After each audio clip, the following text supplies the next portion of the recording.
Everybody's talking about UFO disclosure. How do we contextualize those types of experiences? Dr Mike Sullivan. Childhood trauma? Yeah, of course. Because I'm fascinated that you've actually seen UFOs. It was clear night. There was no noise. We've got photos to prove it. We know Spielberg has been involved in this phenomenon. What is even more amazing, the mini-series Spielberg made. He told this narrative, Mike, that was just so unreal. And then we have evidence of a civilization not too far away from Sumer. That he was in a room with George Bush and that this grey or reptilian... Who are they? Slept in the bed next to mine. To go back to David Icke with the medical stuff. The crazy thing was, Mike... This was watching us. It was the only podcast ever that I've had taken down.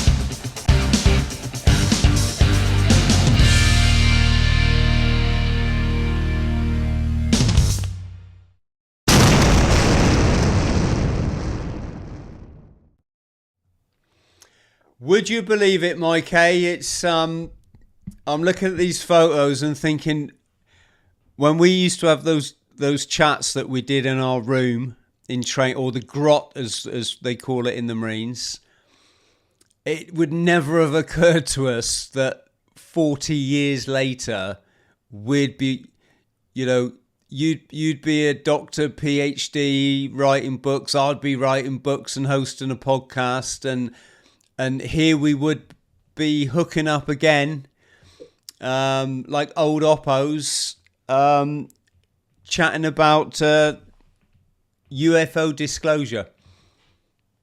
Well, everything happens for a reason, Chris. First of all, thanks for inviting me on. It's great to see you again. But yeah, who would have imagined? Could you have imagined or scripted this almost, 38, almost 40 years ago, that we'd be here having this chat? It is, life is kind of mad, isn't it? And I don't know, maybe there's something about it keeps people in your life for a reason, and others disappear. I believe that. I don't believe in coincidence. No. This is synchronous. This is synchronicity, to be sure. And I think we came into each other's lives, as you say, almost 40 years ago for a reason. And I think now we're beginning to see the reason why. It's becoming more clear. Absolutely. Sorry, I'm smiling here because while you're talking, I'm showing the photos. If I keep looking over there, Mike, it's because I got another screen on the go. I'm not being rude. I'm showing the photo of us getting our commando flashes after the 30-mile speed march across Dartmoor. Oh, you have those photos. Great, yeah. And there's one of us. That's in the first week of joining when they had us on the parade square for the big troop photo. A lot of those faces didn't make it through, mate, did they? They didn't, Chris. Indeed, they didn't. And there's the one of us on first step where I think we look. Is that with the big Geordie guy? Is he there then? Yes. Yeah. Swainston, his name was. He was Bivvy Park. Is incredible. I love the way you can remember the details. Yeah, I can remember all of that. We were looking a bit washed out. He was a big unit, that guy. He was a big unit. Yeah. This chap here we're talking about, friends. On my first day, I was putting this stuff in my locker, Mike, and there's a few lads knocking around who'd arrived on the train already, sort of before me, and I arrived with a group, and I'm starting to put my stuff into my locker in the induction block, which is a bit sort of full metal jacket, and this big towering guy looks down at me and he says, "Oh, you're a canny lad, having a locker like mine, like." I'm from Plymouth, and I'm like, what the hell? What language is this? What dialect is this? I said, sorry, mate. He said, you're a canny lad having a locker next to mine. I was like, all right. I was like, okay, no, this is not fighting stations yet. This guy comes in peace. He did come in peace. Yeah. He was a gentle giant, to be sure. What are your thoughts then, Mike? I know we've discussed this because I see you in person, but what are your thoughts then on? So I'm just pointing out to people this one's me in the photo, folks. There's Mike at the back. Seems crazy that after 40 years, two of these guys have only just left the Marines. And this is us getting tanked. This is a punishment routine. I'm all the character building stuff. Yeah, I'm just down here, folks. I was the first person into the tank. There's me, and as you can see, everyone's overtaken me. That's how abysmal my swimming was. And there's Mike. Look, getting out, Mike, he swims like a fish. Yeah, getting out second. Yeah, so it's funny, isn't it? The things you do when you're young. What are your thoughts on the military experience? Well, as we discussed earlier, I don't have any regrets per se about joining the military. I mean, after all, you and I met, which was a great experience and still is, and there's reasons for that.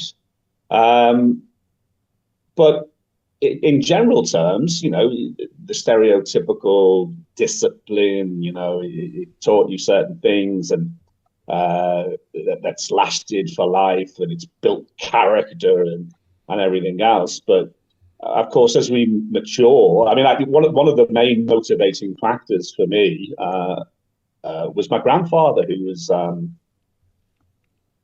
Royal Marine in the Second World War. So there was a lot of idealism surrounding that because, you know, he felt he was making a difference. But of course, the whole idea of PTSD didn't, when I was talking to my grandfather back in the late 70s, early 80s, that term hadn't been created.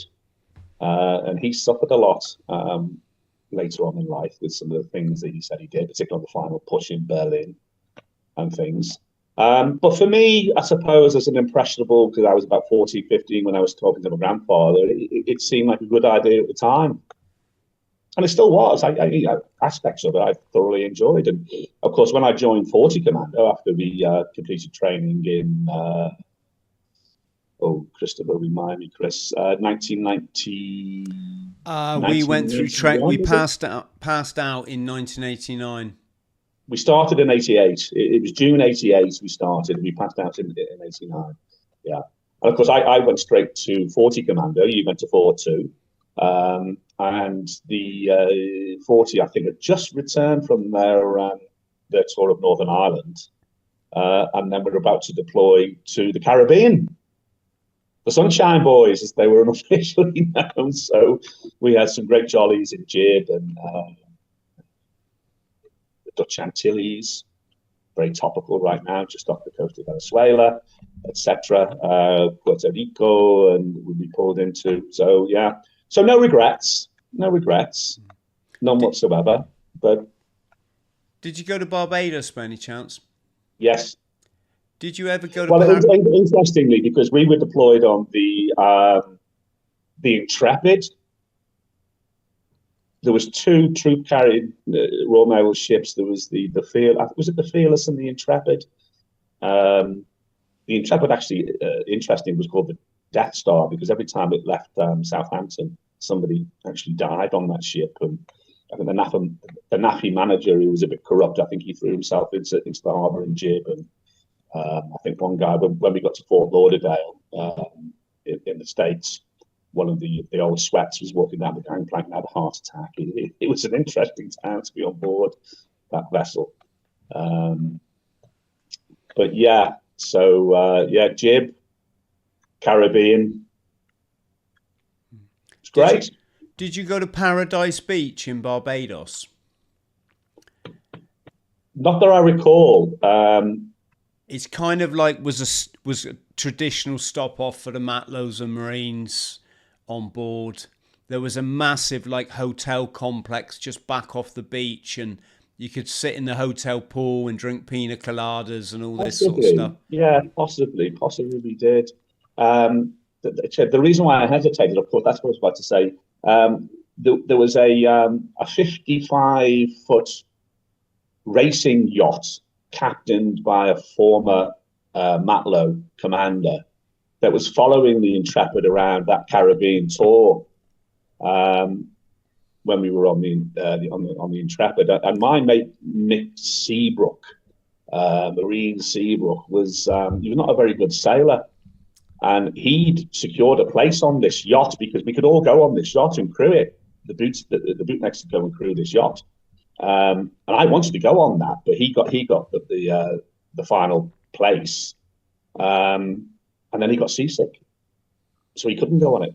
So I took over. So we then left the main deployment and had a jolly on this 55-foot racing Nicholson. So we went to some of the Windward, I think it was the Windward Islands, like Beckua and Grenada, of all places, which is interesting. So we ended up in Grenada, but we did end up in Barbados, but I don't recall Paradise Beach necessarily.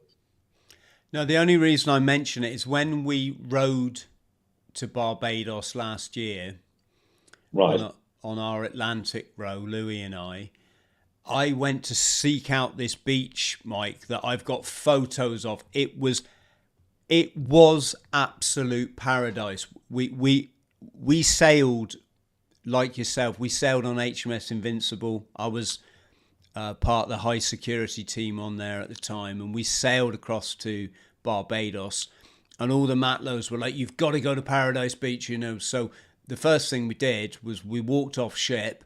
Everyone jumped in cabs at the dockyard gate, and we arrived at this beach that was just like something out of a Hollywood film. There was that film Cocktail at the time with Tom Cruise. It really was like that.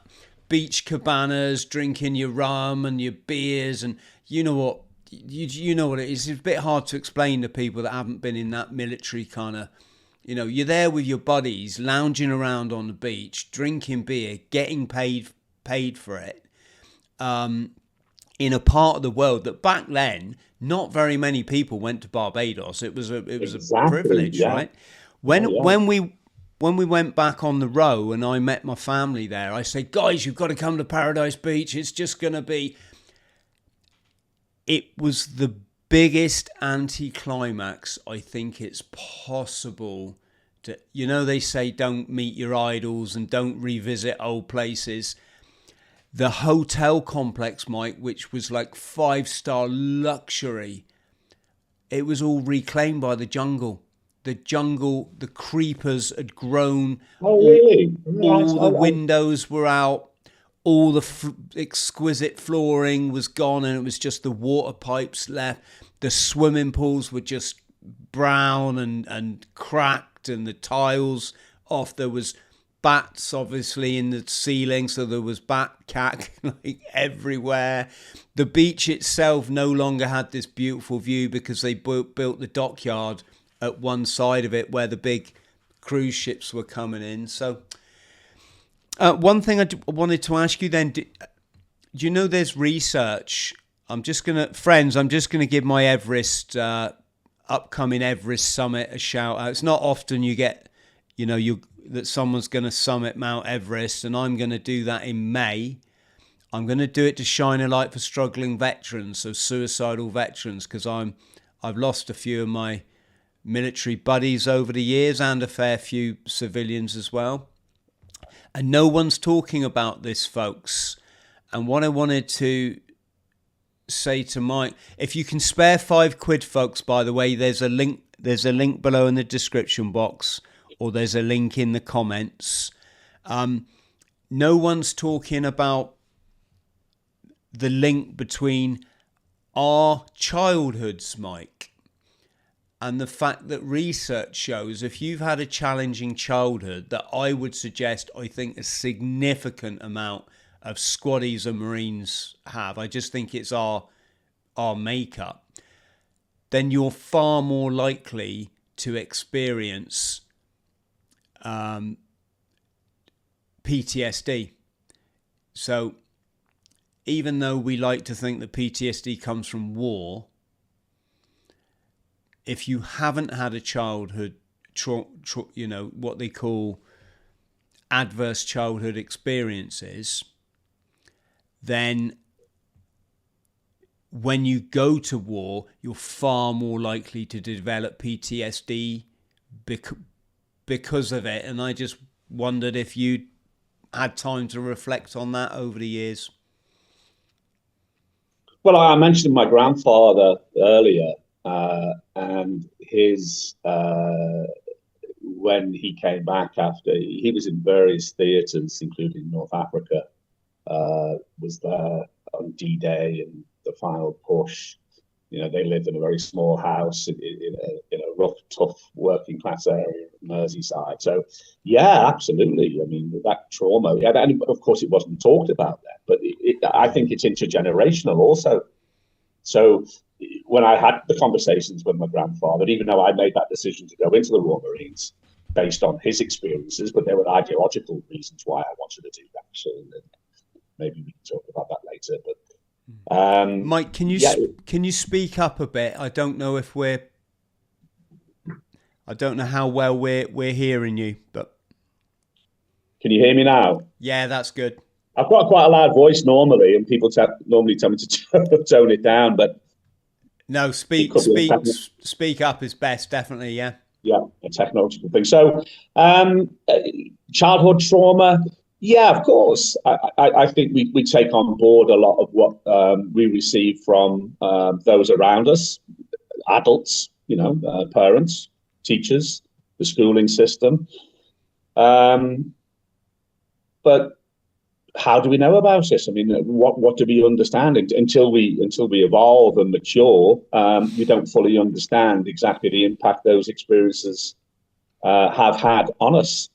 And when it comes to the book, I mean, clearly the preface of the book, I talk about my early UFO experiences or anomalous experiences. They weren't your classical, stereotypical, lights in the sky. So some of them were, but not the first experiences. So how do we understand that? How do we contextualize those types of experiences?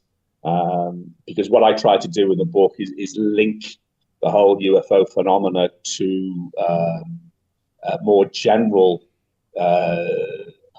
geopolitical and economic and societal changes over time. If that makes sense. Yes. Hard to link. It's hard. It's hard to separate it all out and try to understand this particular phenomena in the context. Because you mentioned war and all that comes with war. It's not just about the war itself. It's about the consequences after war, the impact on families left behind, children of those who had fought, had seen combat. So it's very complex and difficult to unpack, but certainly a factor that we need to talk more about. As you are, you're shedding more light on these issues, and it's something we need to talk about in a more detailed way. Yeah, without sort of pushing a point, it is how I frame everybody in life now, Mike. When someone comes to me and they're, Chris, life's against me, and I'm struggling to pay my bill, and it's all right for you, and I've just learned that victim mode, childhood trauma, still locked in that trauma, unhealed, and this is how it manifests. And coming back on to and we are going to tell your story, because I'm fascinated that you've actually seen UFOs, Mike, which is something I never have. But when I hear people talking about these visitations and these getting transported up to a alien craft and whatever shenanigans going on up there. And I know there's a lot of jokes about that sort of thing, but for me, what I'm hearing is that is related to that. Possibly my question would be, is that related to childhood trauma? Is that related to some form of sexual abuse where the mind has repackaged it in something that's not so traumatic to deal with? Do you have any kind of insight on that?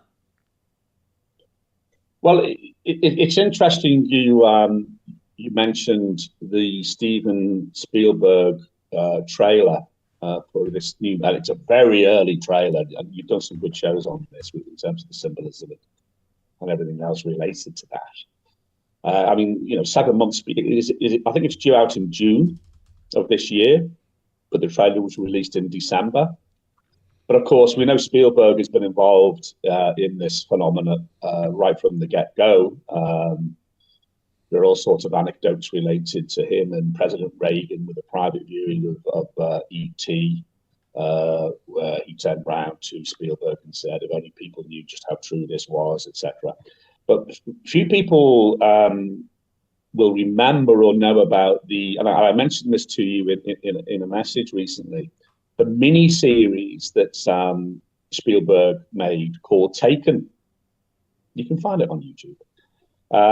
And a lot of the elements related to the UFO phenomena and Disclosure Today are covered, very well covered in this mini-series. It was 2002 when it came out. In fact, I was in New York at the time when it was launched. And in one of those episodes, there are 10 episodes in total, and in one of those episodes, there is a UFO abduction group.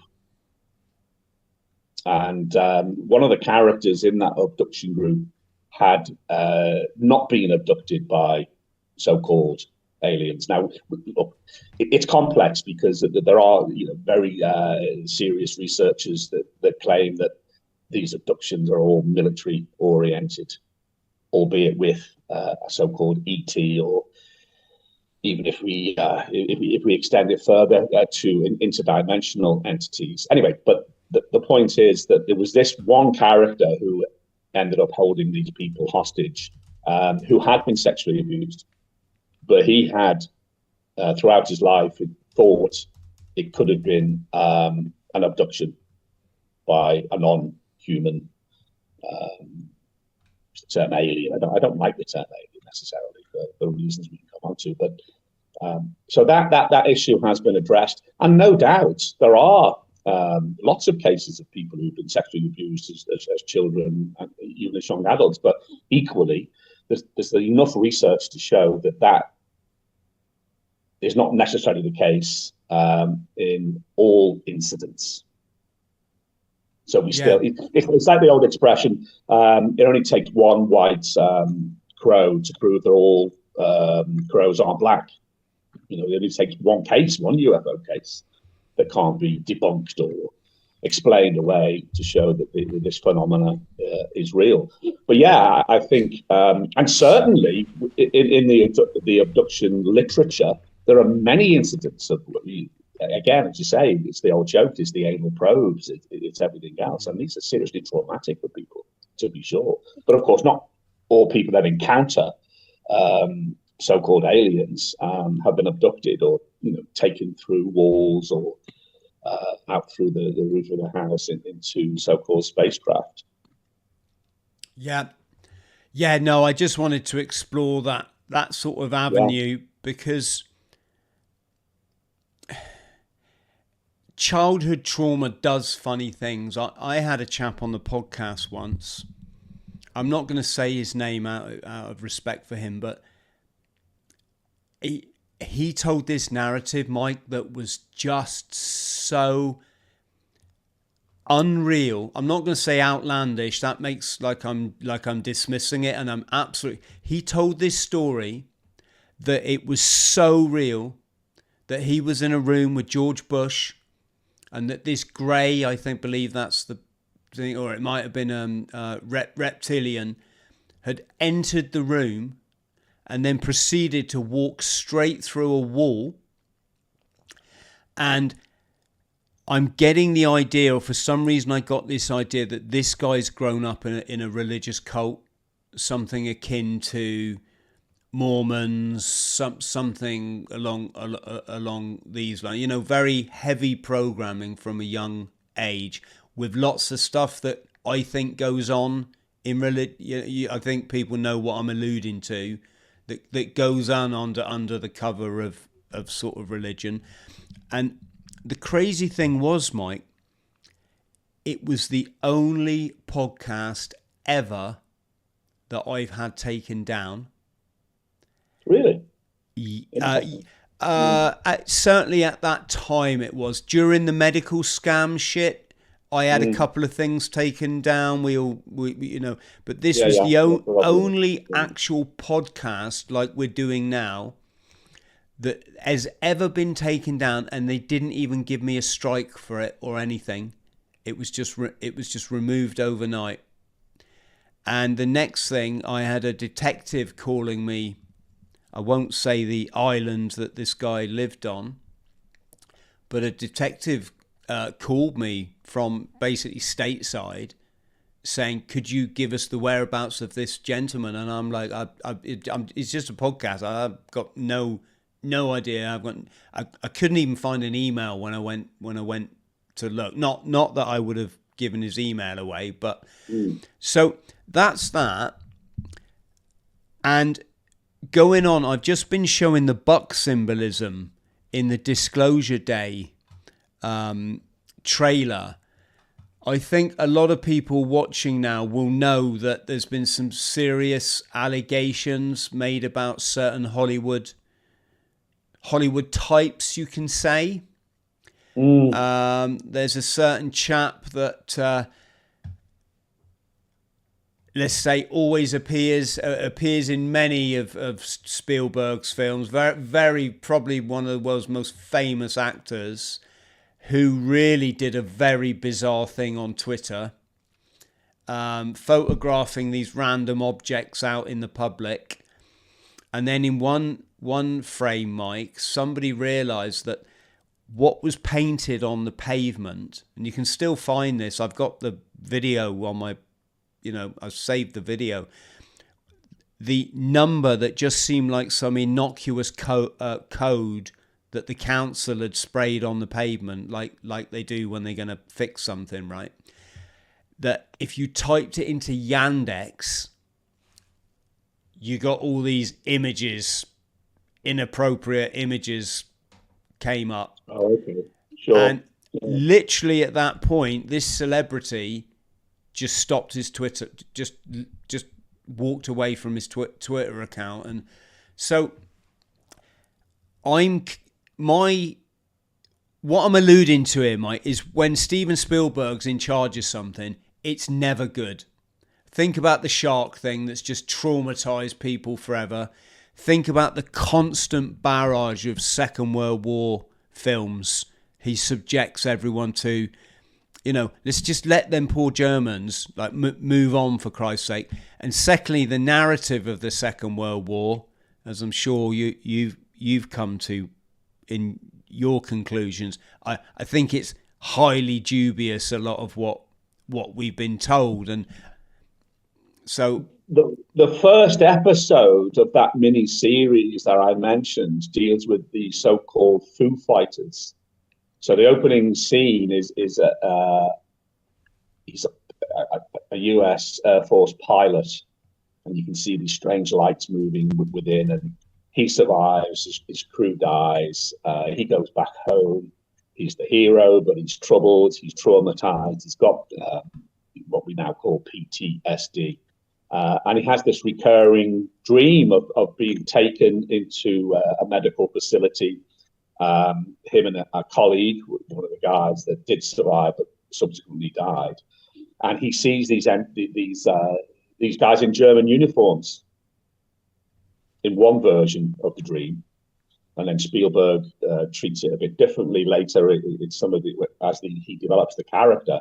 Those guys in German uniforms become grey aliens.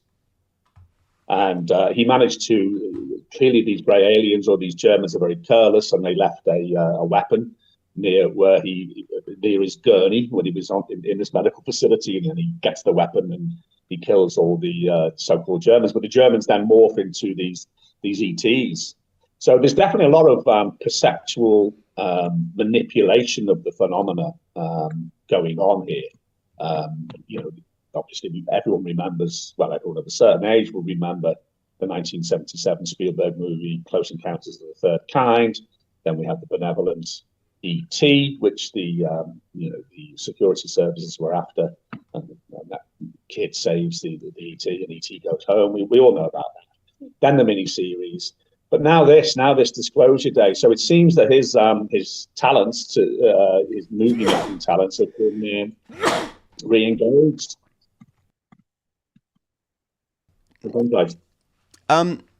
Sorry, Matt, I'm trying to do two things at once here, which is not my forte in life, as my girlfriend will tell you. But yeah, what alarms me here a bit, or red flags me, I should say, is the buck symbolism, the octocode that's in his films, and that you can clearly. I'm showing people here, folks, that there's a reason why Elliot in E.T.'s got this red hoodie. I'm guessing it's the same for this girl who's wearing the red. She wears the red jacket in the Taken, and this picture here.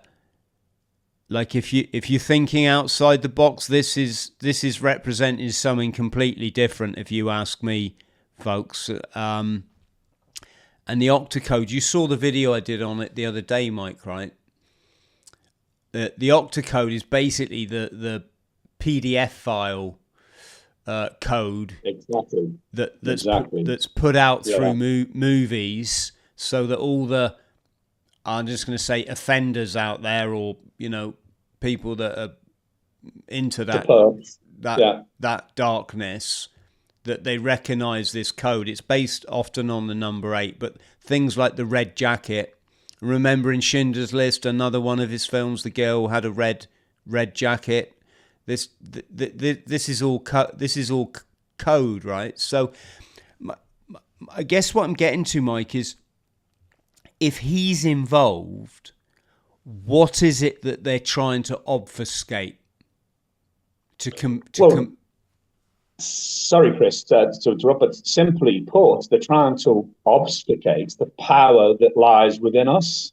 You talk about this regularly on your live shows and your streams. So when I ask the question, why disclosure? What is this disclosure of what? It's not just about lights in the sky on a dark night, anomalous lights, or even clear discs on a sunny day. It's about who we, essentially, if we cut to the quick, it's about who we are as sentient beings, as powerful spiritual beings, individuated forms of consciousness having a human experience. That's what they don't want disclosed. And then, even David Icke was talking about it. I saw one of his posts yesterday where, I've not read his new book, but he's talking about the feeding off the energy. People call it loosh. The humans providing, at least this iteration of human providing food, if you like, for what in inverted commas, energetically to these entities. So the question is Spielberg and his movies, he's part of that obfuscation and that deception? Who knows? This is why I felt the book was necessary, was to try and put it in couch the language in such a way that people could understand more simply. And I don't want to say people are stupid in any way. Far from it. But it's just that it's such a complex area, particularly when we talk about PDFs and can I say satanic ritual abuse, which features, it runs right the way. It's like a vein of information that runs right the way through this phenomena also at every level. But going back to David Icke, he's always talked about this non-human force, if you like, this dark force. He couches it in terms of the astral dimension, the fourth dimension, which, in terms of how we perceive visible light is not that far away from where we actually are, but beyond our five senses, we can't see these things. So it's difficult to put your neck on the line, but is Spielberg part of an enlightenment campaign to draw attention to these issues, or is he part of the disinformation, misinformation control agenda? Yeah, well, see, at least we're having the conversation. The issues are raised. People like yourself are looking into the symbolism and saying, "Well, this is it, guys. It's out there. It's being exposed," because they have to tell us what they're doing. They, the darker forces, if you like, and the top of the pyramid, the David Icke reptilians, the Archons, maybe.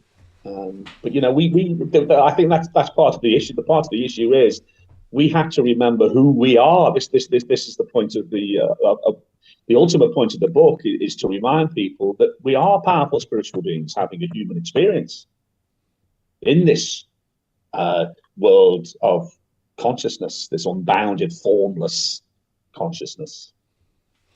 Absolutely. Yeah, absolutely. Right, let's go back then. Let me just tell you a very brief story. So I was walking along with a friend once, and he turned to me, Mike, and he said, "Chris, can I tell you something?" And I said, "You're going to tell me that you woke up in the middle of the night and there was an angel kneeling at the end of your bed." And this friend went, "Fuck me. How did you know that?" I said, "Because you're not the first person that's ever said that to me. And the way that you started to approach the topic, it was just exactly the way the last person who so I just, yeah. I'd taken a random, I'd taken an educated guess. It was along. So, yeah, I've never had any. The most bizarrest experience I've had up until now, whereas a sort of enlightened person, I see the number 33 all the time, mate, to the point where it's like a family sort of joke now, But up until this point, the most bizarrest thing was I was watching TV at my dad's house, and it was a comedy show. And I was watching one sketch, and I thought, wouldn't it be funny if they did a sketch where a double glazing salesman walks up the garden path, knocks on the door, the person answers, he says, "Hi, I'm selling double glazing," and the person, the householder goes, "Oh, great, come on in," and the guy's like, "No, you don't understand. I'm a double glazing salesman." She's like, "Yeah, we need double glazing. Come in." For those people out there I might be losing, back in the day, double glazing salesmen went door to door. They weren't hated, but they were never let in, and it was like they had a bad rep, like second-hand car salesman. Yes, exactly. In that category, yeah.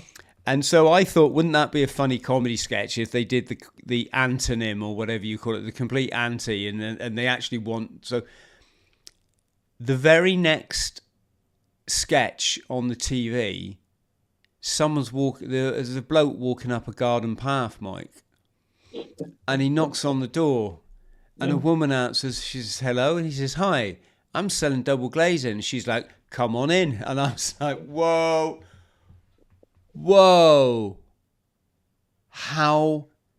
what is if I'd have put a bet on that, I would have got like 30 trillion to 1 or something. Yeah, so exactly. This is about as close as I've come to any kind of, episode. What could you explain what you saw, or the times that you've seen UFOs? The earlier childhood experiences that I mentioned in the book are particularly interesting for me, because these are memories that have never left me. I'm 60 now. These happened in the early 1970s. Now, these weren't your stereotypical UFO experiences. The first, I was out playing football with some friends, and I looked up and I noticed this huge bubble, which is quite interesting because in this Age of Disclosure documentary that's come out, Eric Davies, the physicist, talks about how this phenomena shifts through space and 3D space and time. Anyway, so I looked up and I could see, and within this bubble there was what can I describe as a humanoid that seemed to be sat at some sort of controls. And I looked around at my friends and I pointed up and I said, "Can you see this?" And they just carried on playing football. I was completely frozen in time and space, and nobody else seemed to see what I was seeing. So that's what they call. I think that's what some the UFO researchers call as high strangeness. So this wasn't an anomalous light that could have been a meteorite or another sort of celestial body that we're familiar with. And I would have written it off as some sort of, it could have been childhood trauma, I don't know, related to the phenomena, I don't know. But I would have written it off if something similar didn't happen several months later. I was back in my street, again playing football with friends, and I saw this other object going across the sky in broad daylight. It was like I suppose you'd describe it as a meteorite, but it was going slowly above the tops of the houses. Again, time seemed to be frozen. I could see it. My friends couldn't see it. And those memories have always stuck with me. Now, since then, I've had numerous sightings of anomalous lights. Because when you have these early experiences, you do tend to think about what's in the skies. I mean, in the 70s, the Russians had launched, before then in the 50s, they'd launched Sputnik. So we were familiar with satellites when we were kids growing up. We could still see the Milky Way back in the 70s on Merseyside, on the Wirral. So we were familiar with the International Space Station and other stuff. So despite those early experiences, which in the book I say could be interdimensional glitches, it could be some sort of glitch where two realities interface. Nice. We're all capable of sensing these things. We have that power, but for reasons we can talk about in terms of programming, if you like, that's programmed out of us to even believe that we have the capability to see beyond, what David Icke talks about, the 0.0005 percentage of visible light that we see. But there's obviously more to reality. We know there's more to reality than that. People say that 70% of the universe, the scientists will tell us 70% of the universe is made up of dark energy that we don't understand. That leaves 30%, 27% of which is dark matter, which is also invisible, supposedly. And that leaves 3%, which is the atomic visible universe that we see. And even 0.01% of that is all that we perceive. So going back to the topic of, or the subject of the manipulation and Steven Spielberg, is this what they don't want disclosed? The reality of human perception and our capacity, the power to see beyond what we currently know beyond the five senses. But anyway, back to your original question. But so since then, the anomalous lights that I've seen, I detail another one in the book. But I had witnesses. There were people with me that saw these things, and they couldn't be explained in conventional terms. I mean, lights that speed into view and then split into two, and they just can't. And the evidence now today is overwhelming that this phenomenon is real. In fact, so much so now that it's mainstream. Everyone's talking, as you said in your introduction, everyone's talking about UFO disclosure. Everyone's talking about UFOs, it would appear. And then lo and behold, Spielberg comes up with this this Disclosure Day trailer, which is, again, back to synchronicity and stuff. So I think we're in for some pretty interesting revelations from the so-called authorities. But the whole point of the book is we can't trust what they say. This new group, we can't trust what they say. So let's get smart. Let's get informed. Let's get educated. Let's understand exactly what this phenomena is. Yes, there may be aspects of childhood trauma, to be sure, but is it real in the sense that we understand reality? Well, no, it's not. It's not. It's beyond our five senses in that regard, but it's impinging on those five senses. So it's definitely a huge contributing factor to this whole notion of humans awakening to who they really are and who we really are within this unbounded, formless life that is consciousness itself. It's complicated, and it's tough to unpack, and you touch on these issues on a regular basis. But and I think the discussion and the information that's coming to the fore now is positive overall. It may not seem it right now. You look at world events, particularly with the Venezuela thing that's going on, and the ridiculous incidents. Not ridiculous. I mean, clearly the ridiculous actions. Yeah, but still the capacity of this this group. They've been called so many things over the years. You call them the cabal, the Kabbalists, and everything else. I call them a cult. They're still up to their old tricks, and I think people are seeing through it. But there's still that control, that control over human perception through media, through education. I mean, there are signs that things are changing. Of course, there are positive signs, but they still hold sway. The prevailing, authoritarian structures still maintain that control over human perception. But it is shifting. Yeah, you brought it nicely on to what I was going to ask you next, and that is you mentioned the cabal. David calls it the cult. I think it's a combination of Sabbatean Frankist doctrine, sure. Yeah. and Illuminati, or occult symbolism, to convey this agenda, and then the bankrolling by the European banking aristocracy, so that your Rothschilds, to bring about, quote unquote, a new world order, which is a kind of an anomalous thing, if that's the right word, because we're in the new world. This is the new world order. It's there, yeah. Every time that we use AI or pick up a smartphone, we're essentially establishing the new world order for them. So what was another euphemism? Khazarian mafia. A lot of people would just say it's the Jays, which I can understand. You can understand that. The only problem with that approach is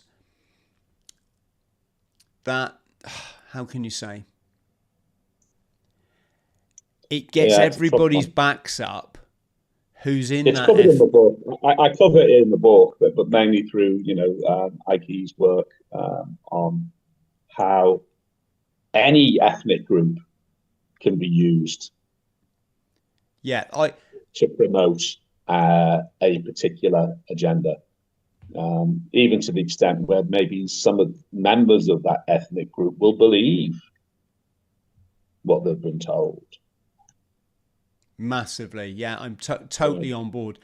It's a complex weave, because you've got this this power coming down, and there's people that have bought into the narrative, the people that actually believe they are victims or they are chosen ones, and this lot at the top are like, let's. But that's the question, isn't it, Chris? Who or what is exactly at the top of that pyramid? Is it a human intelligence that employs and directs even technologies or mind technologies that keeps people in this perpetual sense of disempowerment or disbelief that there can be anything else beyond the five senses. Yeah, is it a combination of human, of maybe a human intelligence and a non-human intelligence, working in conjunction? I mean, to what extent? I talk about the Voyagers material in the book, which I was putting myself out there really with the Voyagers books, but the idea that elements, aspects of human government, should we say, for want of a better term, have been compromised. I want to use simple terms. I want to use simple terms like brainwashed, but that sounds a bit too trite and a bit too hackneyed and too conspiracist. But we have to address these issues, because I think more and more people are beginning to see through the, even though false flags have consequences, real world consequences. I think more and more people are beginning to see through it. So there is definitely the spiritual battle going on, I think, for, I don't want to sound too much like Alex Jones, but for hearts and minds and the minds of perceptions of people. It's real. It's happening. Yeah. What I was getting to is I obviously would never put too much faith in what the authorities are going to release through their. We know who controls Hollywood. We know who owns the music industry. We know who controls the medical narrative. You've just got to look at who owns the companies. Are you clearly, it's clearly a network. And what I'm getting at, Mike, is when I look at Dr. Stephen Greer, and I've been looking at some of his stuff lately in my sort of research. And correct me if I'm wrong, but I don't think he's ever called out, the Sabbatean Frankist cult, or. Well, why? I don't want to. No, I do want to. I want. You have to understand, like, why, for example, David Icke is not on even what he's termed the alternative media. I mean, I'm talking about the Joe Rogans of the world, the Tucker Carlson since he left Fox. Why won't they entertain this idea of? And it's interesting because now you've got people like Carl Nell and all of these disclosure agents from this recent documentary, The Age of Disclosure, and of course now the movie, who are openly talking about not many people know who Hal Puthoff is, or even Christopher Mellon. Maybe Luis Elizondo, but these are the cast of characters that are now telling us that non-human intelligence is here. Colonel Carl Nell, a typical revolving door character from senior military positions and then into the corporate sector, Lockheed Martin. Did he work for Lockheed Martin? I don't know, it doesn't matter. But these guys are now telling us that non-human intelligence exists, and yet we have this strange dichotomy where the likes of, Stephen Greer has talked about these things, but not in terms of the cults. No, you're right. What I'm getting at, Mike, I just need to say what I mean is, I think Stephen Greer, lovely bloke, by the way, I think he does great credit to the whole UFO thing. But he's a pioneer, to be sure. He's a pioneer. I think he's a safe bet for the cabal because he never, it never calls out the dark network, and he always constantly refers to government and CIA and as though these agencies are somehow, if you catch them on a good day, they've got our best interests at heart. And as we all know, that the sort of, couldn't be further from the truth. Well, does he? Not necessarily. I mean, his main concern, particularly when he launched the Disclosure Project back in 2001 through the Washington Press Club meeting, where he gathered together lots of UFO witnesses. Guys who'd experienced stuff at military bases and things. He was mainly concerned about space-based weapons and the expenditure on space-based weapons, which we see now with Space Force, and not many people will know about the Artemis Accords. I think there's well over 40 nations now that have signed up to the Artemis Accords. Even if you look at advertisements for the RAF now in the UK and USA up in the United States, it's all space-based. So Greer was certainly concerned about that, not to mention, obviously, the impact that the technologies that these craft that he talks about, even the reversed engineered craft, if we have those technologies, then we can, within a decade, within a generation, global poverty is a thing of the past. So he's definitely concerned about that, and although he doesn't, I think he deliberately doesn't refer to the cult, because I don't think he wants to be associated with the likes of the David Icks of this world. David's very honest, very credible, but nonetheless susceptible to the kind of criticisms that he has over the years, and that's less so now in more recent decades. So I think Stephen Greer has tried to stay away from that and focus more on. He is certainly critical of the secret access programs, the SAPs, and he does. If you read his material, he does mention things like, or at least individuals that he has encountered that talk about satanic ritual abuse and Kabbalistic stuff. But up until recently, yes, you're right. He was convinced that any ET involvement is benign. They have our best interests at heart, and that's it. So we all need to be meditating. We all need to be connecting to our higher selves and consciousness, neglecting to mention that there are some very negative influences. Can I just explain, Mike, because I feel like I'm going to get misunderstood here in my intention. I think he's a great guy. Yeah. What I'm getting at is that if you look at the Mickey Mouse medical narrative, the scam, there's a network out there that we're able to lock every single person on the planet in their homes for the best part of 2 years, and simultaneously undergo certain procedures that anyone that's even slightly dug beneath the surface knows is just so fraudulent beyond belief.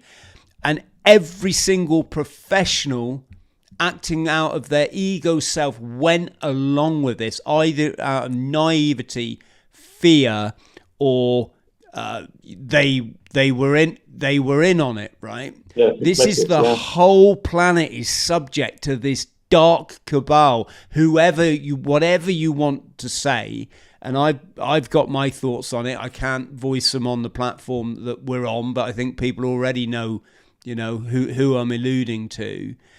And when you talk, and I just wondered if Steve, I just see him as a bit of a safe bet, because I don't think he's going to say literally what I just said, which is, let's call a spade a spade. We're up against a lot, a clandestine. The JFK speech summed it up, the dark monolithic conspiracy that operates by clandestine means. The president and the press speech, yeah, absolutely. Yeah. And the mainstream interpretation of that is, it was the Russians. Yeah. It was the Cold War. That's what he's referring to. But of course he wasn't. Well, in a way, communism... Your opinion and my opinion. In a way, Mike, communism could have been, because it's the same animal. It's the delivery mechanism, isn't it? The communism. But that's all I was going. They're all games, aren't they? They're all distractions. Yeah, they're all ideological and geopolitical distractions away from the fact that us as individuated examples of consciousness, we have that power So it's trying to get that message. I think more and more people, it's so complex because we're talking from right at the top of the possible solution here to the world's ills. But how do we? I mean, I suppose podcasts like this will begin to communicate these ideas, and this has been going on for quite some time. But yeah, I accept that Stephen Greer perhaps. I can probably see the reasons why he doesn't necessarily highlight the negativity for fear. No, there's obviously a fear related to that. But yeah, it needs to be exposed, and I don't think he exposes the darker side of this issue as much as perhaps he should, given the amount of influence that he has within at least community. I don't, I'm not. Again, I'm just going to say that I'm not in any way trying to slur the guy, Mike. That's not what I mean. What I mean is, when you're in the public eye and you get massive reach, it's generally because the cabal, you're acceptable to the allow it. They've allowed it, right? In the same way that I think David calling them the cult is a kind of get out of jail free card that he's not. He's a very powerful individual. He's got a massive growing following. It's kind of it's a bit of a term that really is anomalous, the right word, when it's not really, it kind of doesn't really mean anything in it's kind of a bit how many times have you, when you've had casual conversations with people and you mention they, the third person plural, it's they that are causing all the problems. And then, of course, the obvious question comes back, well, who are they? Give me some names, give me addresses, give me an email address or whatever, or, let me send them a message. So it is anomalous in that sense, and amorphous. It's difficult to pinpoint. Sorry, exactly it's not anomalous. I'm just doing a bit of research here. It's anomalous in the word. I meant like anonymity was the kind of, it gives these individuals anonymity. But okay. But they did see that to go back to David Icke with the medical stuff. They stepped into the room for those who were paying attention. I mean, we've been hearing about, choose my words carefully here, the sort of bioweapons and procedures, procedures. Yeah, procedures. Okay. Let's look at procedures. For many years, people have been in the so-called conspiracy world have been talking about this for a long time, and I think even when that medical emergency happened, I think a lot of people, including David Icke, were at least briefly, temporarily, were caught off guard to some extent because we thought maybe the stuff that people were experiencing was the actual issue, rather than what came later, which was the procedure that was the actual issue. And there is an ET link to that. We talked. I alluded to it briefly when we spoke before we came on air, with the whole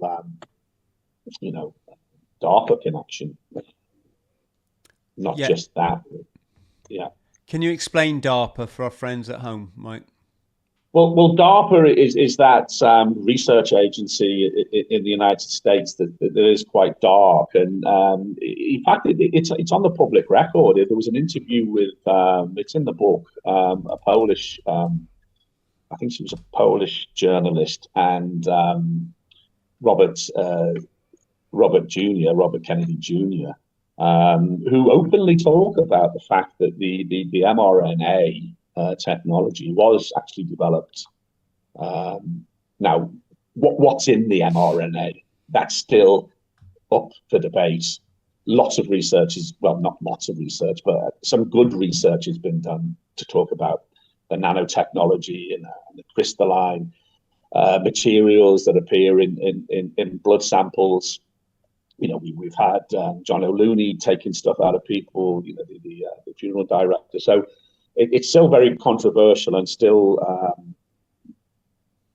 difficult to wade through the fact from the fiction.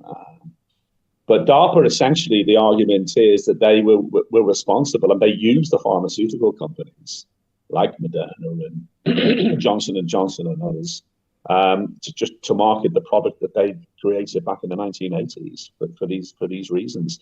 Now, somewhat go even further. There's a Spanish group that David Icke highlighted called La Quinta Columna, the fifth column.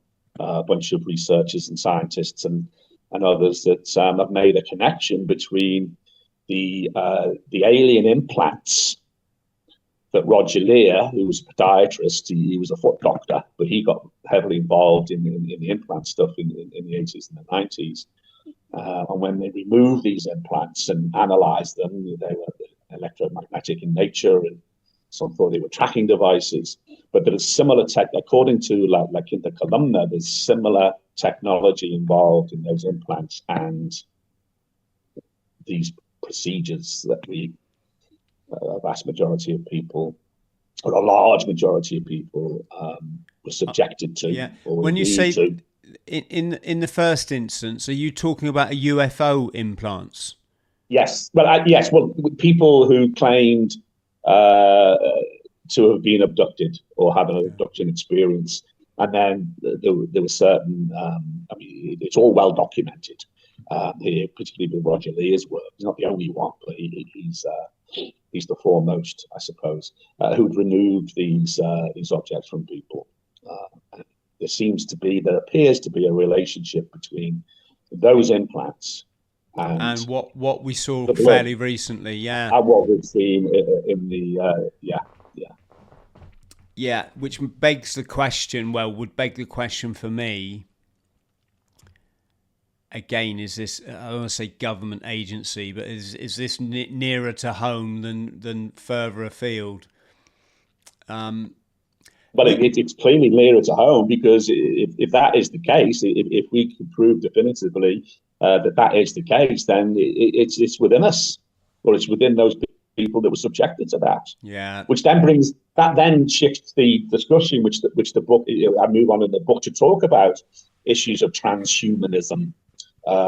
The creation of more synthetic human beings rather than carbon-based human beings, or the even in more esoteric terms, the destruction of the divine nature. Absolutely. Of what we understand of being human. So people like Yuval Harari, for example, the Jewish historian, he talks about what was his famous quote in recent years?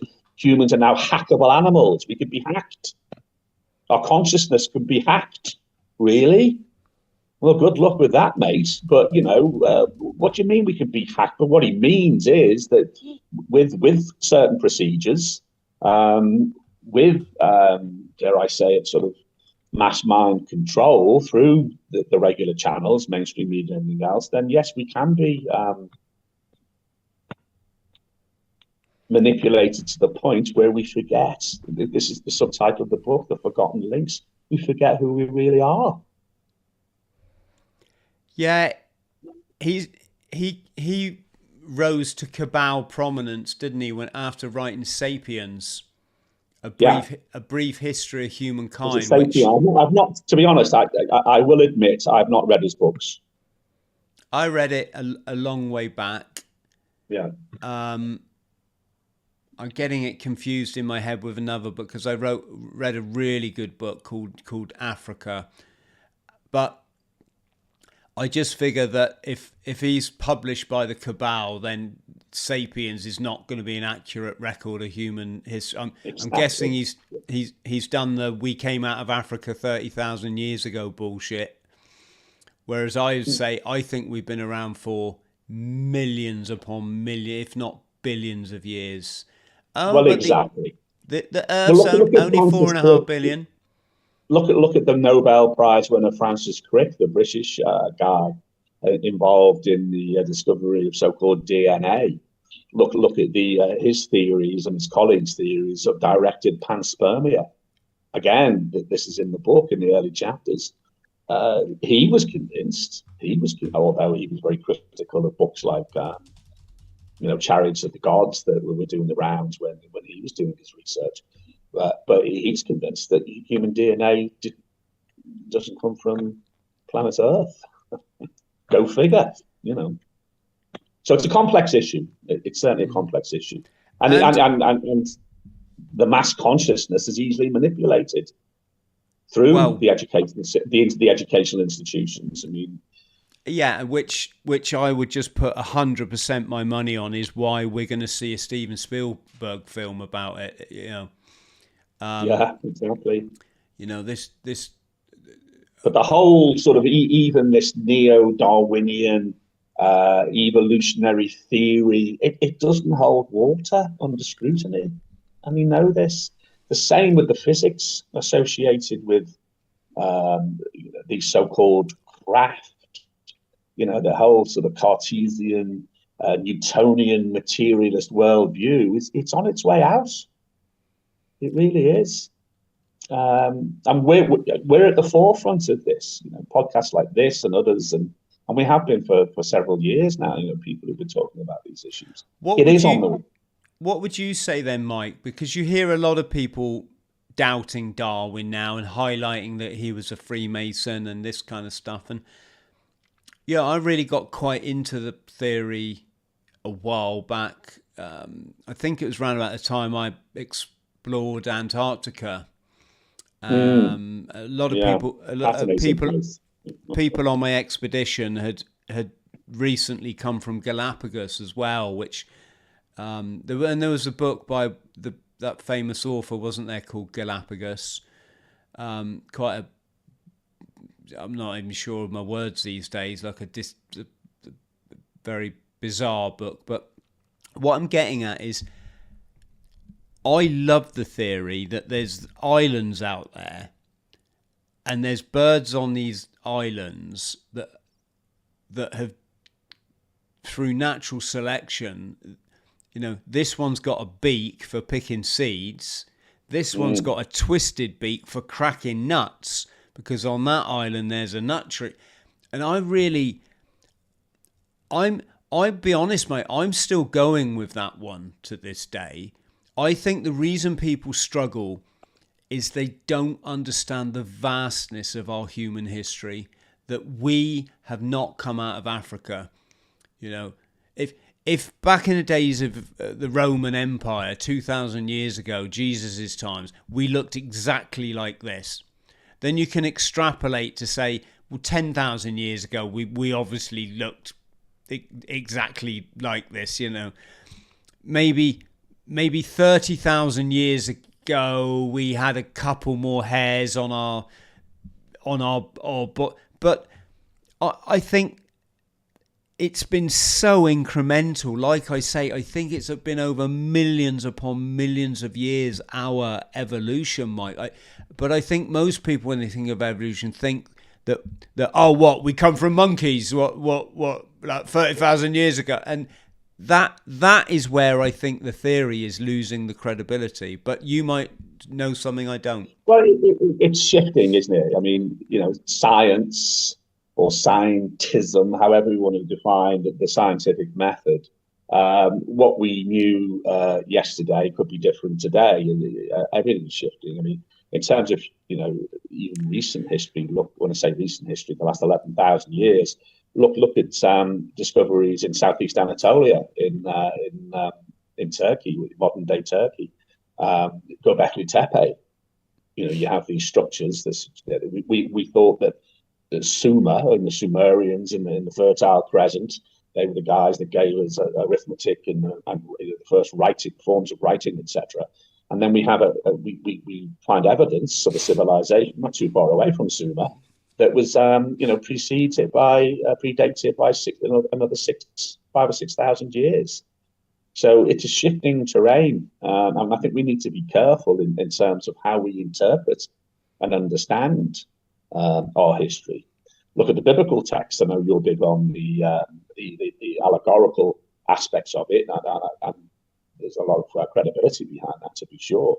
But you've got the topic of hermeneutics, the people like Paul Wallace, for example, who are reinterpreting, retranslating. These are guys that have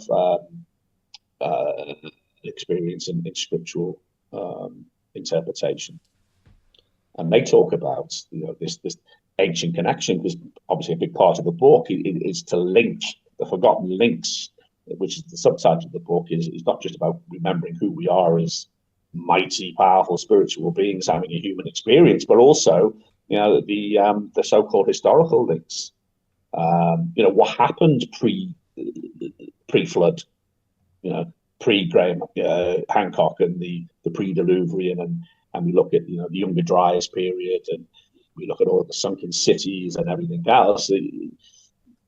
It's time we systematically looked at those connections between what these group of guys are doing with disclosure in the United States right now, the Christopher Mellons, the Luis Elizondos, the Eric Davies, the physicists, and the Hal Puthoffs, and look at our ancient past, or at least what we think is our ancient past.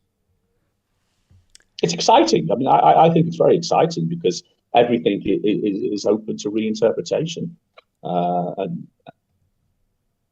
Yeah. Where it fascinates me, Mike, just to pick up on what you were saying about Paul Wallace and the like, is I'm just showing it a Sumerian, what do they call the engravings in rock? There's a name for it, isn't there? Oh, the pictograms.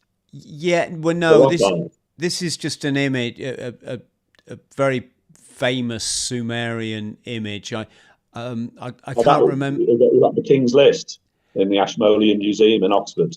Yeah, this is the one. It's a guy, he's got a big hat like a bishop would wear. He's got wings. Right. He's got a pine cone in his hand. Yeah. And he's carrying a bag. And on his wrist, he's got what looks like a sort of a watch with some kind of sun symbolism on it. But you see those bags in Göbekli Tepe. Predates Stuma. Yes. So my interpretation here would be the wings clearly talking about angels. So it's on the subject of enlightenment or accessing the photons, the angles, the angels, the packets of information from source. Everything being light, obviously. The pine cone is the representation of the pineal. So this is another symbol of enlightenment.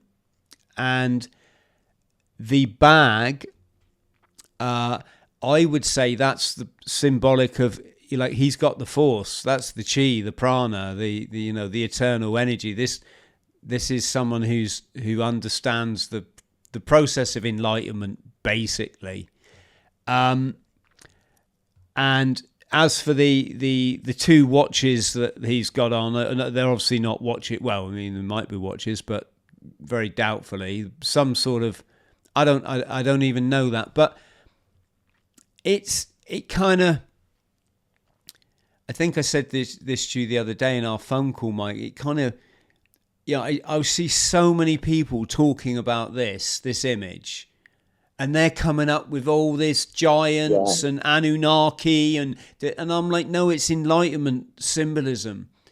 And if you read scripture, when they're talking about these ancients and these people from above,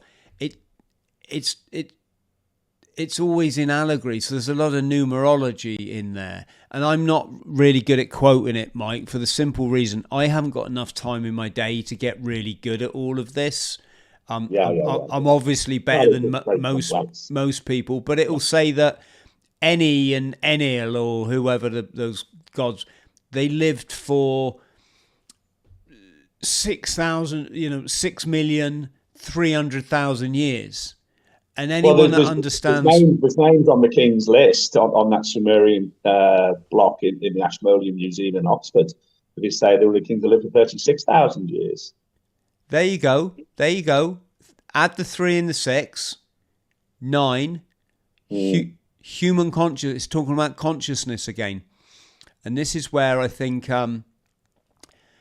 I think this is where we're being deceived. Mike, yeah. What I wanted to come on to was your experience of, let's just call it, physically seeing UFOs on a number of occasions, and people talking about this reverse engineering. All of this is spoken in a Newtonian physics material way, isn't it? But if we're going to be talking about UAPs as some kind of consciousness glitch, or look to the other side, or you know, through the curtain or whatever, that's obviously we're talking about two completely different scenarios, aren't we? Well, we've got record. I mean, since 2017 is very significant, because that's when the videos of the gimbal, the Tic Tac, the Fast Walker, I think it's called, videos were released. This is the imagery goes on site from the FLIR cameras and on the US jets, the fighter jets.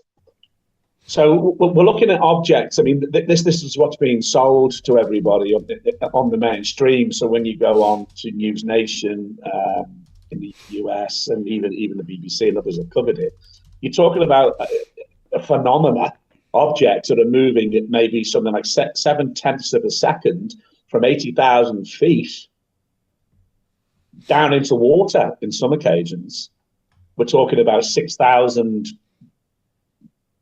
G-force on our understanding of contemporary physics. So it is difficult to get one's head around, because we are talking about a physics that we don't understand.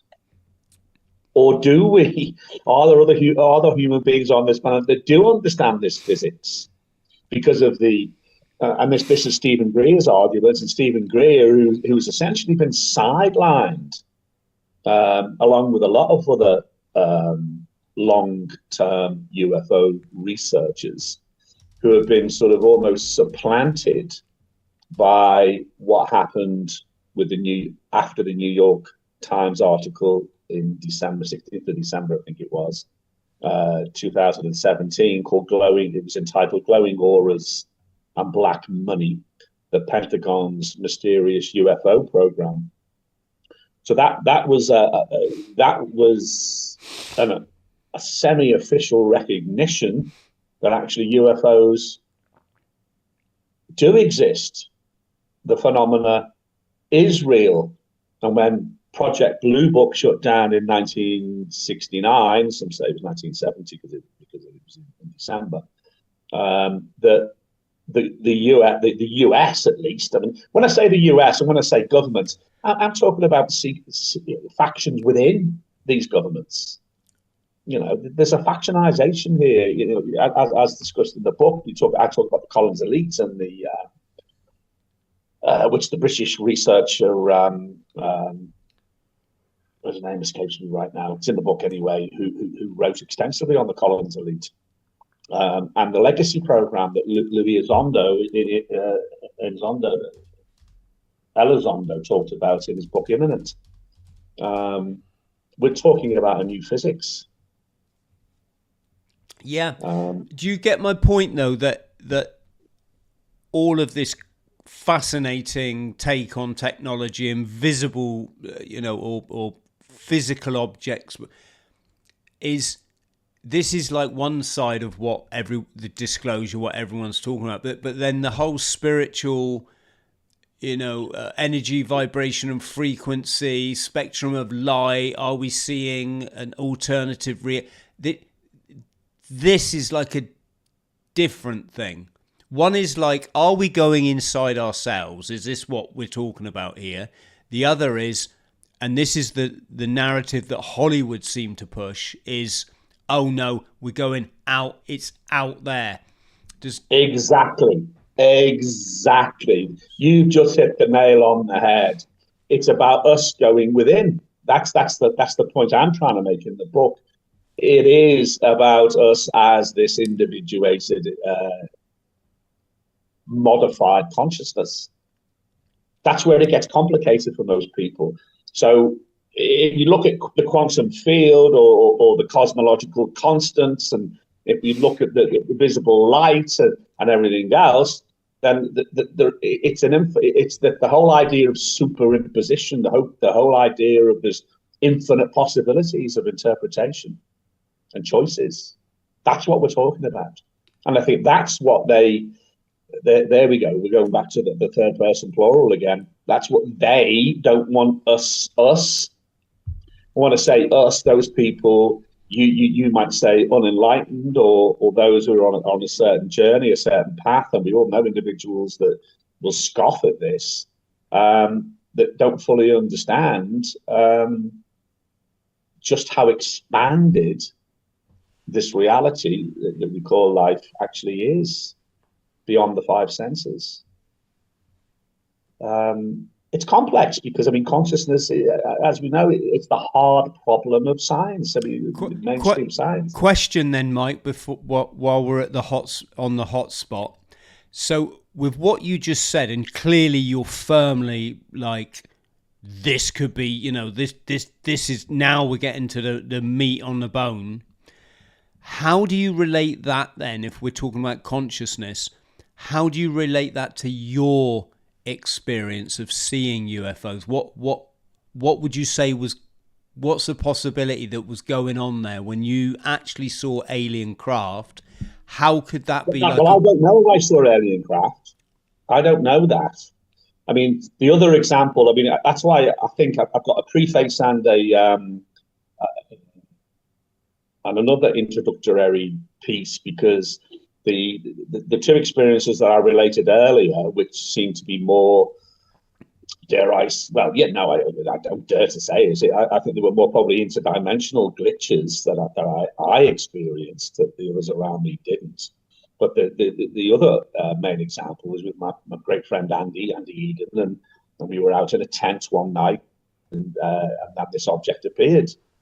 Now, for years, this was in the early 1980s. It was.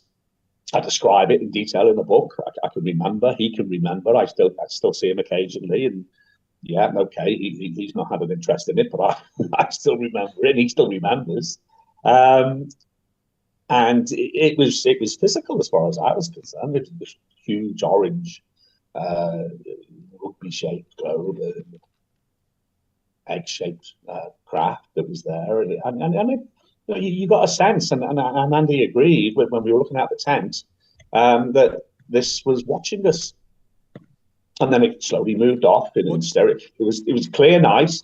There was no noise, there was no sound, there was no obvious signs of any kind of propulsion. All of these signatures and characteristics that people ask, well, you saw this, did it have this, did this happen? We were only about 15, 16 years old. Andy was a bit older than me. No drugs involved, no alcohol involved, no altered states of consciousness that I was aware of. We just witnessed what we saw in the sky, like we looked at the clouds. And as I said earlier, we were familiar by then with satellites and everything else. But this was a huge object. I mean, this was a massive orange rugby ball shaped light in the sky, and then it moved off at 45-degree angles. So what was it? Now, for years I just assumed it was I'm going to be careful what I say. I assumed it was a UFO, because it wasn't a helicopter, it wasn't an aircraft, it wasn't. I'd seen meteorites and other celestial bodies, so it was something anomalous in that sense. Now, it was only years later when I started to research these things more on the sidelines outside of my regular work, that I thought, well, it could be. Is it one of ours or is it one of theirs? So this feeds back into this notion of crash retrievals. And now this is the big question that they're asking in the US Congress. Are these crash retrievals real? do they have this technology? And of course, you've got people, serious-minded people coming out saying, well, actually, yes, they are real, that the elements within, I hate to use the word governments, and I hate to even the because my background, as you know, is academic, and I come from an international political background. Spent a lot of time in Cambodia researching elections and the international community's involvement in elections in Cambodia. But to use words like governments and nation states now, particularly in 2026, I'm thinking, well, these have no real bearing on real world, on reality. No bearing whatsoever. Mike, it's all been part of the deception. I wrote a whole book about Cambodian elections. I know. I gotta stop you on that point and just ask you, because I've told this story several times, secondhand, obviously, but I want you to tell our audience the time you were gaslit by Michael Chertoff. That is we're mentioning his name, then, are we? We're mentioning his name. Not only was I gaslit by this guy, but that was the catalyst for the end of my marriage. Yeah. So, Nikki, God bless you, if you're listening, which I know you won't be, even though we have spoken recently, she was instrumental in bringing this guy over. Yeah. So shall I tell a story?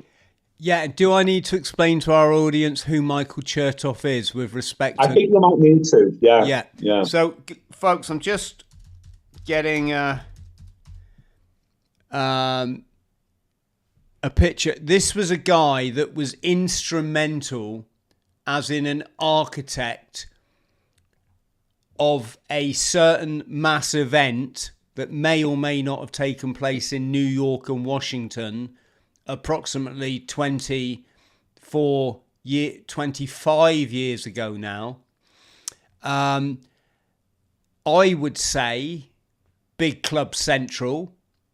But Mike actually met this gentleman, and Mike, over to you.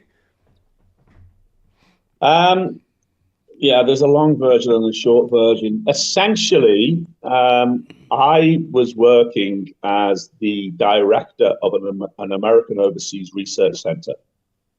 Now, there used to be about 25 of these research centers around the world.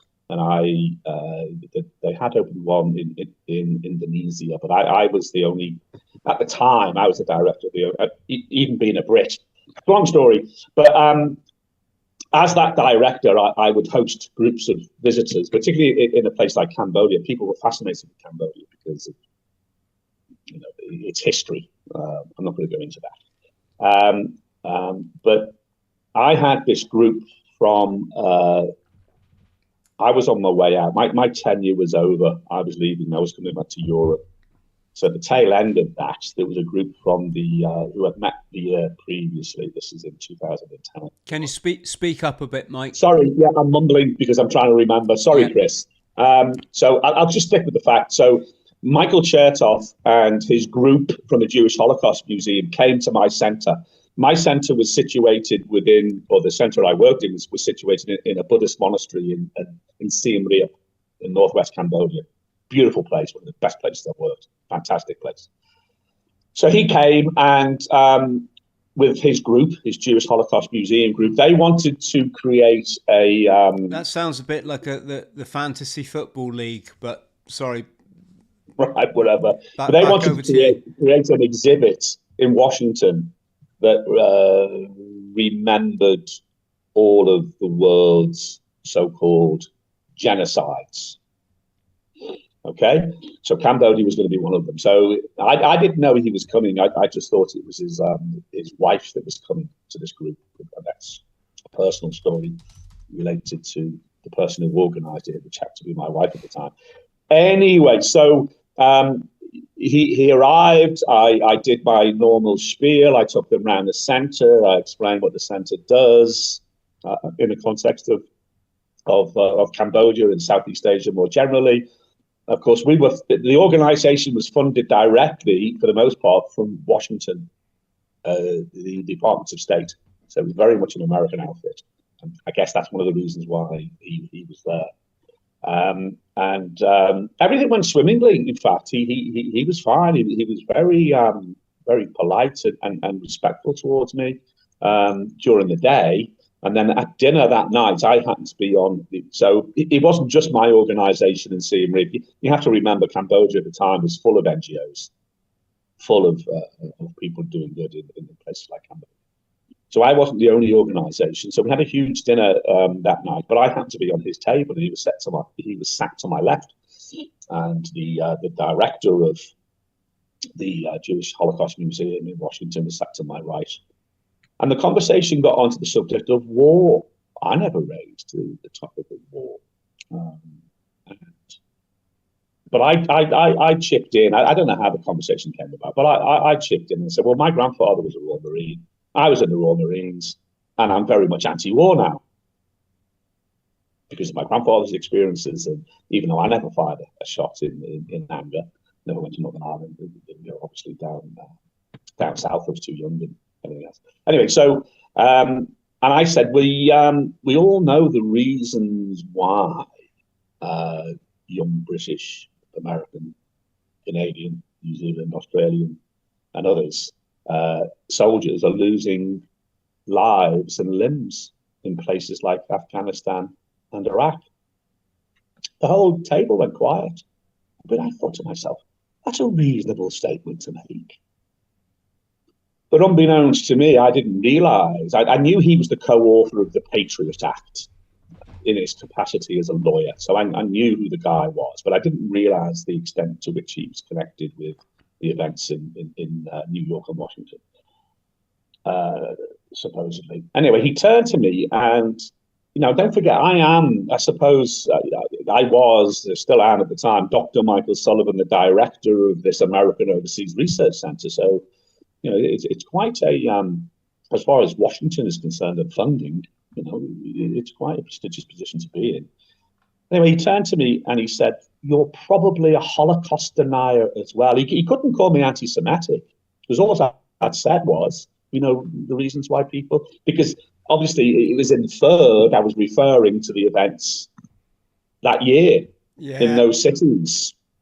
And I did research afterwards, and I realized that he's asked this question when he's on talk shows and on radio, which he was back then. This is before he developed, or maybe at the same time that he created the body scanner machines. His company was responsible for all this post 9/11 security. So when you went through the body scanners, that was probably Chertoff's company that installed those machines. Anyway, so I was horrified. I mean, how on earth why is he accusing me of stuff like this? Because I was clearly referring to those events. Anyway, he stood up and he left the table, and all his entourage followed suit as well. He actually walked out on you. He walked out on me. I was left. It was me and one other individual on the table left. Oh, what a result. Yeah. You should get a medal. Everything happens for a reason. And that spurred me on. Now, I hadn't done a great deal of research into, but I was in the middle of writing my Cambodia book about Cambodian elections. And it wasn't that long. I was researching the Bali bombing. Remember the Bali bombing in 2000? Very much. So in the nightclub there in Bali. And the ASEAN countries had just organized a big security conference in Phnom Penh, in Cambodia. And it was at the time when the opposition party to the long-established Prime Minister Hun Sen in Cambodia, who I've met, they were cracking down on dissent within Cambodia, and they used that security conference at the same time that Chertoff was around, or was he around then? It doesn't really matter. But that's what piqued my interest then, because I thought, well, I got into the research related to the Bali bombing, which then took me onto 9/11, because up until that point, I knew 9/11 was certainly choose the right word again. There was something not quite right, shall we say, about the official narrative, and I was conscious of that. But I was more interested in Cambodian politics and how that related to international politics. So thanks to Chertoff, he was my catalyst. He was the guy that spurred me on even further into the whole 9/11 thing. Yes. So interesting anecdote, a very interesting anecdote. Everything happens for a reason. Absolutely. I just love the gaslight that because you question 9/11, you must be a Holocaust denier. No, Chris. No, probable Holocaust denier. Oh, probable. He couldn't even pin on me a Holocaust denial. I was a probable Holocaust denier. This is what happens when you buy into your own shit too much, isn't it? You know, you actually you believe that's the framework that other people abide by. And of course, more and more people now are just rejecting this ridiculousness of any time you question official narrative, that means that you hate Jewish people. But when you're in that, you know, to have that devious way of thinking that you think you can, you know, your average person will not. They can't. This is why this is so difficult to get this information out there and understood, because your average individual would not conceive. They couldn't believe that the levels and the depth of deception and lies. Can I tell you my story now? Yes, please. I'll keep it very brief, but basically I had a guest on the show. It was about something completely unrelated. He was going to come on and talk about some like current affairs stuff, and he was recommended by somebody else. So unusually, I hadn't, because he wasn't a recommendation from me to come on my show. I just taken someone else's word for it. And what I've learned over the years, Mike, is don't do that, Chris. It usually what someone else thinks. What someone else thinks is a good guess for this show is, you know. So anyway, half an hour before the show, or an hour before the show, I sat down to do my due diligence, my research, you know, get their socials up, find out if they've got a book, history, write some, you know, think of some interesting topic. And it only came about that when I went on his Twitter, the guy was a raving Zionist genocide supporter, which I don't think is far off for a lot of people that hark from a certain, you know, phony state. But I'm just looking at the tweets he's putting out of massacred Palestinian kids. And I'm like, you know, so I've got this dilemma, right? Because I choose, ultimately, I decide who comes on my show. Of course I do. There's certain areas and topics that I just think it would be facile to cover, because when you've lived, worked and traveled in 86, I think it's 86 or 87 countries, some people's viewpoints are just, they're not worth, you know, there's, anyway. So I know exactly what you're saying, Chris. Yeah, I know exactly what you're saying. Yeah. It's like I wouldn't invite someone on the show to tell me about Orthodox Christianity, because there's nothing in, you know, my audience are way past that stage in their development now. That would be like, you know, not that it's not interesting to hear people's perspectives and why do people think like this. But anyway, I'm getting off topic a bit. So it was, so I thought, do you know what? I'm not just going to cancel the guy. I'm not that kind of person. I'll speak to him. So I waited until the Zoom meeting started, and I said hello. And I thought, well, let's put the ball in his court. I said, listen, I don't think that you'll go down too well with my audience. And I thought, you know, give the guy a chance to explain. Maybe I'm misunderstanding something here. And he's like, well, what are you on about? I said, well, I can see that following those events in October, you clearly have taken a stance on this, haven't you? There's no consideration in your mind that maybe you're being played, the poor Palestinians are being played, and we're all being played through the media for a dark cabal that hate all of us. And he was like, and I said, I'd hate for you to come on the show and for everyone just to throw, you know, it was something like that, Mike. Anyway, he just looked up and he said, "Oh, so you're anti-Semitic?" Yeah. And I was just like, "Oh, you!" It's so tired. I was just like, "You fucking fuck nugget."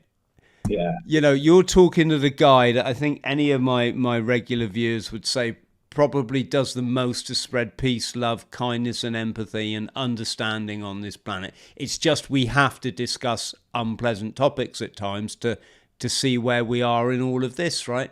So I just looked at him, I said, "Sorry, anti what?" He's like, "You're anti-Semitic." I was like, I don't know. I called his bluff, Mike. I just pretended I literally had no clue what he was going on about, and he sort of fell for it. Unbeknownst to him, or what he hadn't considered is I was recording, you know. I thought I better record this one because this probably won't end well, and I want my version of it. The next thing, he's putting out all this like shit on his Twitter about me, and there was a part of me, Mike, that I thought, shall I just release the podcast as far as we got?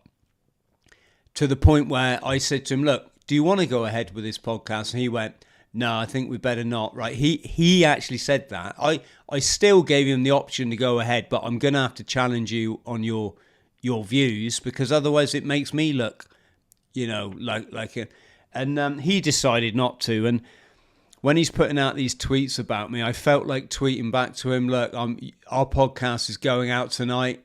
It's a very short one, as you well know, because you decided not to come on the show. But hey ho." But you know, I'm not. You still have a copy of it? I might have kept one just as a frame of reference for the future. Yes. But I can't. Yeah. I can't off the top of my head, mate, to remember, to be honest. But it's such a part.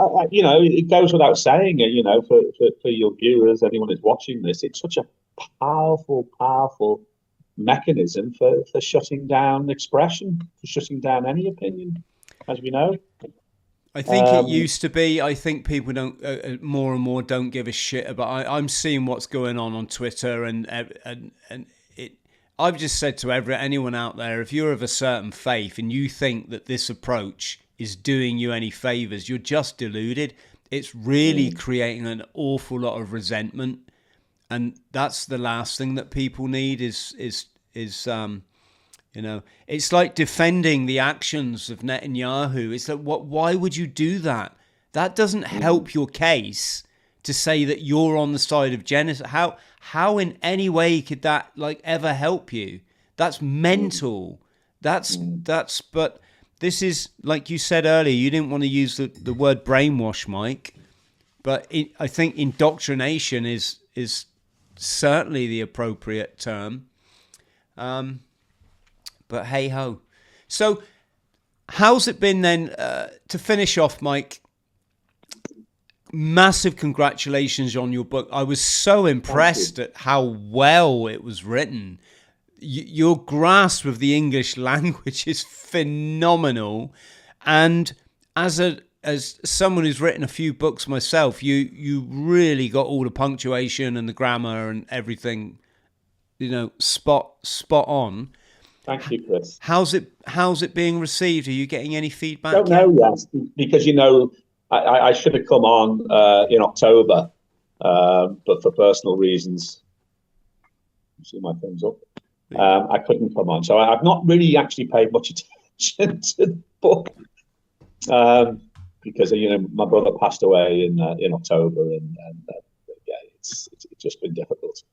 But I'm back in the saddle now, because the aim of the book it really, I wanted, there's two things. There was a bit of an ego element to it. I wanted to make the contribution to, because I've been looking at this, I've had my early childhood experiences, I've had adult experiences with sightings, etc., and I've researched the topic on the sidelines. So I wanted to make my contribution to the debate, but more importantly, I wanted, because it's been well received locally when I've spoken to family and friends, but of course that's only family and friends. There's an amazing amount of people that are interested in this subject, who've taken an interest in this subject. And it's always been that way. It's always been that way. But anyway, the point is to dispel some of the myths, to remind people that when the BBC do a story on the subject, or when CNN does a story on the subject and they talk about UFO disclosure, be careful, be mindful, and remember that we haven't, maybe we can do this on another podcast. We haven't mentioned the false flag thing and Bernard von Braun, and David Icke mentioned it on one of his recent podcasts again. This might still come into play because it's another mass control narrative that will use this UFO phenomena to control people's perceptions of how they want them to understand the way the world works, or the way they want the world to work. Well, you touched then, let's just cover it, because you touched on a potential Operation Bluebeam scenario, didn't you? Where we might Serge Monas, the Canadian French journalist, or the Canadian journalists that talked about it in depth. And so, but it was like Stephen Greer is big on this, because one of his so-called witnesses, in inverted commas, Carol Rosen, who was a very close advisor. I don't want to say advisor, but she worked for Wernher von Braun, the former Nazi rocket scientist that was brought over to the United States. Most of your viewers will be familiar with Operation Paperclip. And essentially, he was the man that designed the Saturn V rocket. And on his deathbed, he told Carol that we've had all of these great enemies that we've created. It was the Cold War, it was near Earth objects, it was terrorism, global terrorism, the war on terror. The final card, in inverted commas, they'll play is the false flag alien card, to bring in, to usher in, this often oft-used term, this new world order. But as you quite rightly pointed out, we've always been in a new world order, because it's always been controlled by certain nefarious groups and entities and energies. So this is resurfacing again, I think, and I think we're going to hear more about this Project Bluebeam. This is the use of technology to create. Originally, it was going to be religious figures. I mean, you see all this stuff on YouTube with clouds that look like Jesus Christ or the Buddha and everything else. So it's the use of technology to impact on people's perceptions that maybe we are being about to be invaded by so-called aliens. We've had the War of the Worlds thing with Orson Welles back in the 30s and stuff. Was it the 30s? Do you think if that happens, Mike, that most people... sorry, folks, I keep flashing up the like and subscribe button. If you're not subscribed to the podcast, maybe now's a good time. And if you are subscribed, maybe you want to check, because we get an awful lot of people unsubscribe from us. So if you can like and subscribe, folks, that'd be awesome. Yeah, do you think, Mike, if they try to pull an operation, or Project Bluebeam conspiracy, like they're putting drones up to, project a messianic image coming down to Earth or something, I think there'd be so many people now that would just laugh their asses off at it. Well, yeah. Well, we've seen it recently, I think, with all this drone activity in the US, and even here in the UK, there was even reports of some sort of spherical object that landed at Manchester Airport. And this is all documented. This is all in the mainstream press. So there's definitely an acculturation going on. There's definitely an acceleration of the notion of UAPs. Look at the change in nomenclature. It used to be UFOs, and now it's unidentified anomalous phenomena. So there's something building. Absolutely, there's something building. And I think a big part of this has been this Spielberg trailer. I released that at the end of 2025 for a movie that's coming out in the summer. Yeah, and I did hear from there was one idea. I've not verified this, and I don't know how credible this is, but there is a very well respected UFO researcher called Michael Salla, a former Australian academic. In fact, he was involved in the same game as me to some extent back in the late 90s. But he says that Emily, I don't know how true this is, but it was quite bizarre. He said Emily Blunt might be called forward by these congressional hearings, and I thought, well, what on earth is she's the actress, the main actress in the movie? What does she know about UAPs? Or again, is this another twist on the Hollywood thing to convince people that maybe there is this hostile threat, because it is about threats. I mean, all these guys are talking about threats, whereas Stephen Greer was often talking about the all benign. So clearly the reality, to the extent that we can understand reality, is somewhere in the middle. We've probably got, and I do go into some detail in the book about this, there is some sort of cosmological battle going on here on planet Earth. Yes. Yeah. But maybe that's something we can talk about in later interviews. Yeah, there's so much to unpack on the subject. There really is, from childhood trauma right the way through to consciousness itself and everything in between. That's massive, it's huge. Yeah, absolutely. But relevant. It's something. Even because there are sections in the book where I talk about contemporary politics, when I talk about the relationship between 9/11 and ETs or the ET phenomena, because it is connected. There's no doubt about it. Yeah, well, we're definitely going to do a part 2. Mike, stay on the line just so I can say goodbye properly. But for the purposes of the recording, this has been a great chat. Thanks for hearing all my, hearing me out on all these things that are buzzing through my head. That's obviously why I wanted you to come on the show, to shed light on these issues. And massive good luck with the book, mate. Thanks, Chris. Thanks for having me on. It's been great to chat. It's been long overdue, probably several years actually, since we first reconnected. I've thoroughly enjoyed it. And it's given me more confidence to go forward and talk about these issues more extensively. Absolutely. Well, you're a natural speaker, so I'm sure you're going to be much in podcast demand, can we say?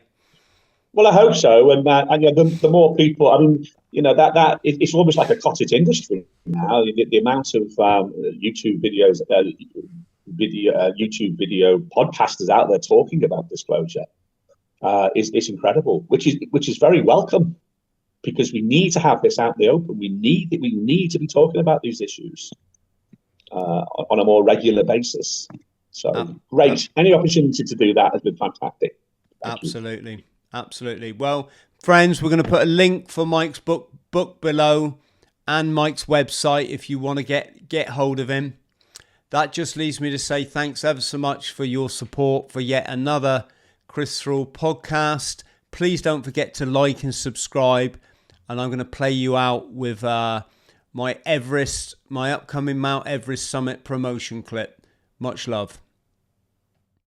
Morning legends, I'm Chris Thrall. I'm a former Royal Marines Commando. Upon leaving the forces, ended up chronically mentally unwell, self-medicating, undiagnosed trauma and homeless on the streets of Hong Kong. It was the toughest battle I ever had to fight, but without the support of the medical community, without self-help groups, I learned the answers to rebuild my life, go on to complete a series of extreme charity challenges to send a vital message out there for other veterans who are struggling. I've run the length of the United Kingdom, run across the Sahara Desert, rode across the Atlantic Ocean. Now I'm taking on my biggest challenge yet, climbing Mount Everest. If you can support me, friends, and continue to shine a light for our struggling veterans and let them know there is life after PTSD, I'll put a link below. Can spare a £5? That's absolutely fine. And let's give our veterans the respect that they deserve. Much love.